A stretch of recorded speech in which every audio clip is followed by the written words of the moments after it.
प्रिय viewers, Urmila Yadav Hindi classes पर आपका हार्दिक अभिनंदन। आज की इस क्लास में हम हिंदी साहित्य के प्रश्न करेंगे। ये प्रैक्टिस टेस्ट नंबर 6 है। जैसा कि आपको पता है, पीछे जो भी भाग हो चुके हैं उनका लिंक आपको इस वीडियो के डिस्क्रिप्शन बॉक्स में मिलेगा। इसी तरह आप पीछे के प्रश्नों को प्राप्त कर सकते हैं। बहुत ही महत्वपूर्ण प्रश्न है, लगभग परीक्षा में आते रहते हैं, आए हुए हैं और आगे भी आने वाले हैं। ध्यान से देखिएगा, सुनिएगा। साथ ही वीडियो को लाइक शेयर करना ना भूलें और यदि चैनल पर नए तो सब्सक्राइब अवश्य करें। चलिए शुरू करते हैं, ज़्यादा समय नहीं लेंगे। आप सही विकल्प का चयन कीजिए। देखते हैं आपके कितने सही हैं और साथ ही कमेंट बॉक्स में टाइप करके बताइएगा कि कितने आपके सही हैं। चलिए शुरू करते हैं। हिंदी साहित्य के इतिहास लेखन का आरंभ किसने किया? जल्दी से अपने विकल्प का चयन कीजिए, उत्तर दीजिए। मिश्र बंधु, शिव सिंह सरोज, गारसा दत्तासी या फिर ग्रियर्सन। हिंदी साहित्य के इतिहास लेखन का आरंभ किसने किया? किसने किया था? चलिए, आपका समय समाप्त हो चुका है और इसका सही उत्तर होगा गारसा दत्तासी, क्योंकि उनका जो ग्रंथ है 1839 ईस्वी में लिखा था। ग्रंथ का नाम नहीं बताऊंगी, आगे आ जाएगा और पहले भी आ चुका है। गारसा दत्तासी हिंदी साहित्य के इतिहास लेखन का आरंभ उनके ग्रंथ से माना जाता है, जो फ्रेंच भाषा में लिखा गया था 1839 ईस्वी में। ठीक है, अगला देखते हैं। इनका जो ग्रंथ है वो क्या नाम है, वो मैं आप पे छोड़ती हूँ। आपको पता होगा, नहीं पता है तो आप कमेंट बॉक्स में लिखिएगा, बताइएगा क्या है। यह आपके लिए प्रश्न है। साहित्य का इतिहास जनता की चित्तवृत्ति का इतिहास है, ये कथन किसका है? बहुत बार परीक्षा में आया हुआ है। साहित्य के इतिहास जनता की चित्तवृत्ति का इतिहास है, ये कथन किसका है बताना। महावीर प्रसाद द्विवेदी का, आचार्य रामचंद्र शुक्ल का, फिर हजारी प्रसाद द्विवेदी का या डॉक्टर राम कुमार वर्मा का? किसका है चारों में से? और सही उत्तर है, ज़्यादा समय नहीं गंवाएंगे, आचार्य रामचंद्र शुक्ल का। आचार्य रामचंद्र शुक्ल ने कहा था कि साहित्य का इतिहास जनता की चित्तवृत्ति का इतिहास है। प्रश्न नंबर 3 स्क्रीन पे है। हिंदी साहित्य का इतिहास सर्वप्रथम किस भाषा में लिखा गया? इसको बताने की आवश्यकता नहीं है, क्योंकि मैंने अभी आपको बताया है हिंदी साहित्य का इतिहास सर्वप्रथम फ्रेंच भाषा में लिखा था। कौन सी भाषा में? फ्रेंच भाषा में, गारसा दत्तासी ने 1839 में। और क्या नाम है वो आप ही छोड़ा हुआ है, ये आप बताएंगे। आचार्य रामचंद्र शुक्ल के इतिहास ग्रंथ का क्या नाम है? ये क्या है? आचार्य रामचंद्र शुक्ल का इतिहास ग्रंथ है, उसका नाम क्या है? हिंदी साहित्य का अतीत है या रस मीमांसा है? हिंदी साहित्य का इतिहास है या फिर हिंदी साहित्य का वैज्ञानिक इतिहास है? क्या है? देखिए, सही उत्तर होगा इसका क्या होगा, आपको तो पता ही है। क्लिक कर लिया होगा, आप अपने प्रश्न को लॉक कर दिया होगा। अब मैं लॉक करती हूँ, मेरी बारी है। और हिंदी साहित्य के इतिहास, इनके ग्रंथ का नाम है। हिंदी साहित्य का अतीत, ये आचार्य हजारी प्रसाद द्विवेदी का है। रस मीमांसा डॉक्टर नागेंद्र का है। और हिंदी साहित्य का वैज्ञानिक इतिहास गणपति चंद्र गुप्त का है। ठीक है, चलिए आगे देखते हैं। प्रश्न नंबर 5, समन्वय पत्रिका कहाँ से निकलती थी? समन्वय पत्रिका कहाँ से निकलती थी? कोलकाता से या फिर काशी से या जबलपुर से या बनारस? कोलकाता। कहाँ से निकलती थी समन्वय पत्रिका?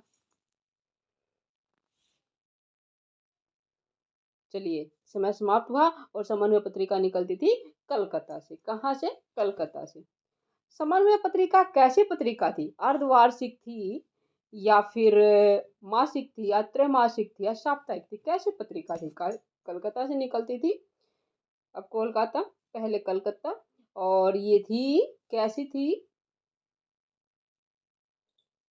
मासिक पत्रिका थी। कैसी थी? मासिक पत्रिका। समन्वय के पत्रिका के संपादक कौन थे? देखिए, 3 प्रश्न बन गए समन्वय पत्रिका से संबंधित, और इसका आपको बताना है इसके संपादक कौन थे समन्वय पत्रिका के, ये बताना है। ध्यान दीजिएगा, कौन थे? माधवानंद, निराला, दुलारीलाल भार्गव या माधवानंद व निराला? कौन थे? अब आप कहोगे निराला। क्या कहोगे? निराला। आप बिल्कुल सही हो, लेकिन यहाँ पे दिया है माधवानंद व निराला। मैं आपको बता दूं, समन्वय पत्रिका की जो प्रारंभ में संपादक थे। संपादन करने वाले प्रथम व्यक्ति थे माधवानंद। कौन थे? माधवानंद।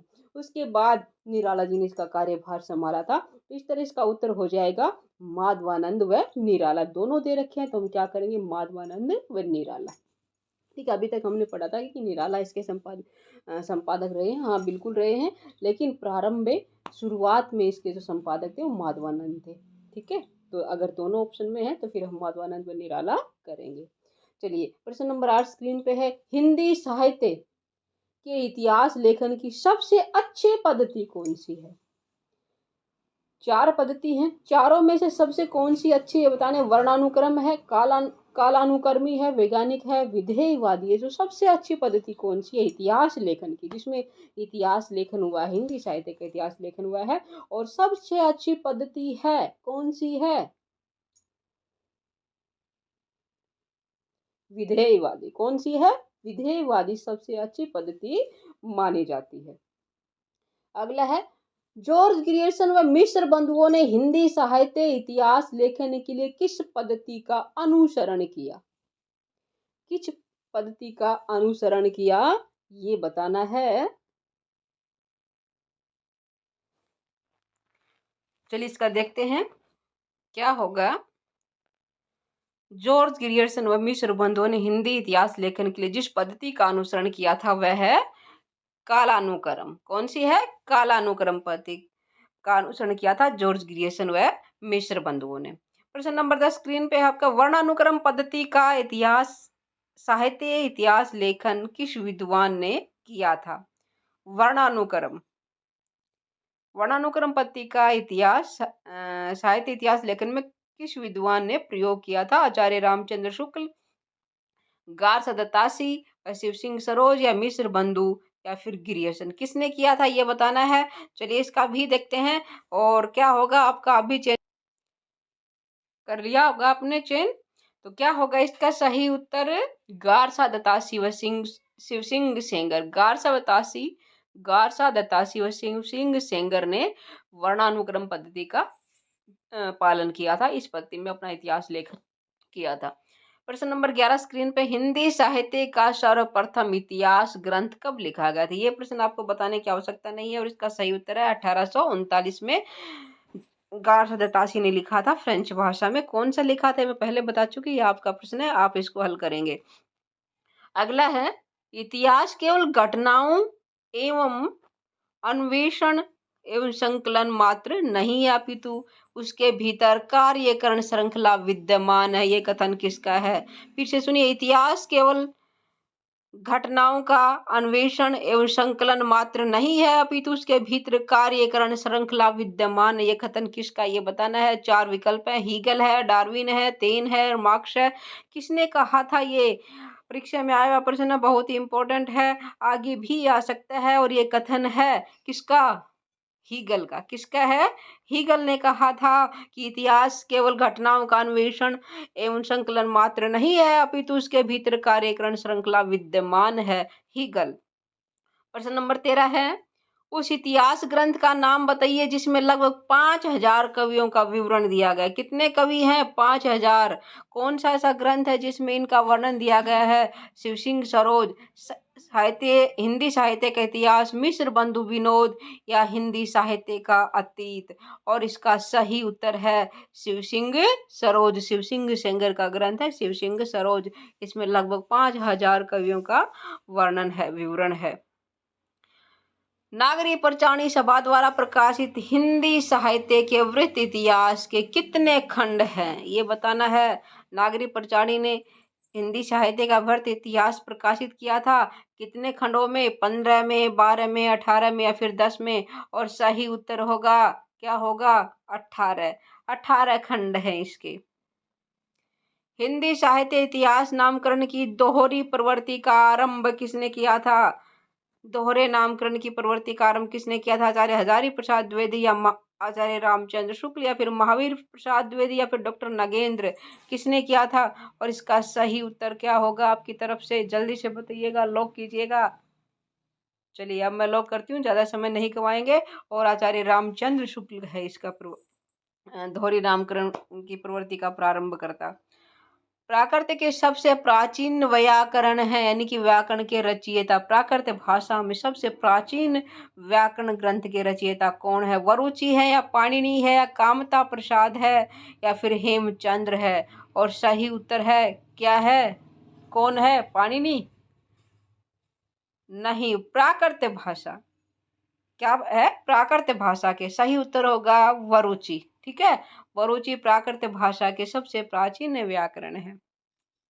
अगला है, नागरी लिपि को लोक नागरी नाम किसने दिया? नागरी लिपि को लोक नागरी नाम किसने दिया था? महात्मा गांधी ने दिया था, या आचार्य विनोबा भावे ने, या फिर तिलक ने, या मदन मोहन मालवीय ने दिया था? किसने नाम दिया था ये? आचार्य विनोबा भावे ने लोक नागरी नाम दिया था, आचार्य विनोबा भावे ने। इनमें से राम जन्म से लेकर वन गमन तक की कथा का वर्णन किस ग्रंथ में मिलता है? अवध विलास में, या रामचंद्रिका में, या रामचरितमानस में, या फिर रामायण में? किसमें मिलता है? सभी राम से संबंधित है। रामायण संस्कृत भाषा में है।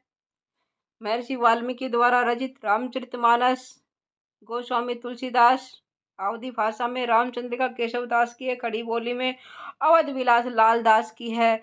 इसमें भी राम का वर्णन है। राम जन्म से लेकर वनगमन तक की कथा का वर्णन इसी ग्रंथ में है। कौन से? इसी ग्रंथ में, अवध विलास में, लाल दास की रचना है ये। ठीक है, चलिए आगे देखते हैं। प्रश्न नंबर 19, देवनागरी लिपि के विकास क्रम की अवस्था क्या है? सबसे पहले कौन सी लिपि आएगी, उसके बाद कौन सी, उसके बाद कौन सी? ब्राह्मी तो सबसे पहले आएगी। मैंने आपको एक ट्रिक बताई थी देवनागरी लिपि के विकास क्रम की, आपको याद हो तो चलिए आप पहले लॉक कीजिए, उसके बाद ट्रिक बताते हैं। देवनागरी लिपि के विकास क्रम की अवस्था क्या है? चलिए पहले आपको ट्रिक ही बताते हैं। क्या है ट्रिक? बगकद। बगकद। ब से ब्राह्मी लिपि, ग से गुप्त लिपि, क से कुटिल लिपि, और द से देवनागरी लिपि। हो गया ना? तब क्या हो जाएगा उत्तर इसका? ब्राह्मी लिपि। देखो सबसे पहले ब्राह्मी है, उसके बाद क्या होना चाहिए? ग। गुप्त लिपि, उसके बाद कद। कुटिल लिपि, उसके बाद देवनागरी लिपि। इस हिसाब से क्या हो जाएगा? पहला उत्तर ही सही है, बिल्कुल सही है। सबसे पहले ब्राह्मी लिपि है, उसके बाद गुप्त लिपि है, फिर कुटिल लिपि है, और देवनागरी लिपि है। ये प्रश्न आपको कंफ्यूज कर सकता है, इस ट्रिक को ध्यान रखिएगा। एक बार फिर से नोट कर लीजिएगा इस ट्रिक को। क्या है? बग कद। ठीक है, बगकद। ब से ब्राह्मी, ग से गुप्त, क से कुटिल, और द से देवनागरी। याद रखिएगा, इसको क्रम से लिखना है आपको। सही। प्रश्न नंबर 20 इस श्रृंखला का अंतिम प्रश्न है। पंचम वर्ण के स्थान पर अनुस्वार का प्रयोग देवनागरी लिपि में किए जाने का सुझाव किसने दिया था? स्क्रीनिंग परीक्षा में आया हुआ प्रश्न है ये। पंचम वर्ण के स्थान पे, जो पंचम वर्ण है, नासिक वर्ण है, उनके स्थान पे अनुस्वार का प्रयोग देवनागरी लिपि में करना होता है। अभी ये सुझाव किसने दिया था? महात्मा गांधी ने दिया था, या काका कालेलकर ने, या श्रीनिवास दास ने, या फिर श्याम सुंदर दास ने? किसने कहा था ये? पंचम वर्ण के स्थान पे अनुस्वार का प्रयोग देवनागरी लिपि में करने का सुझाव बाबू श्याम सुंदर दास जी ने दिया था। किसका सुझाव है ये? बाबू श्याम सुंदर दास जी का। ये 20 प्रश्नों की श्रृंखला थी, यही समाप्त होती है। अगली कड़ी में आगे के प्रश्न लेके आएंगे। तब तक आप चैनल पर बने रहिएगा, लाइक शेयर कीजिएगा, और चैनल पर नए हैं तो सब्सक्राइब ना करना ना भूले, ताकि मुझे क्या मिले? मोटिवेशन मिले, और आपको क्या मिले? नोटिफिकेशन मिले। फिर मिलते हैं। आपका दिन शुभ हो।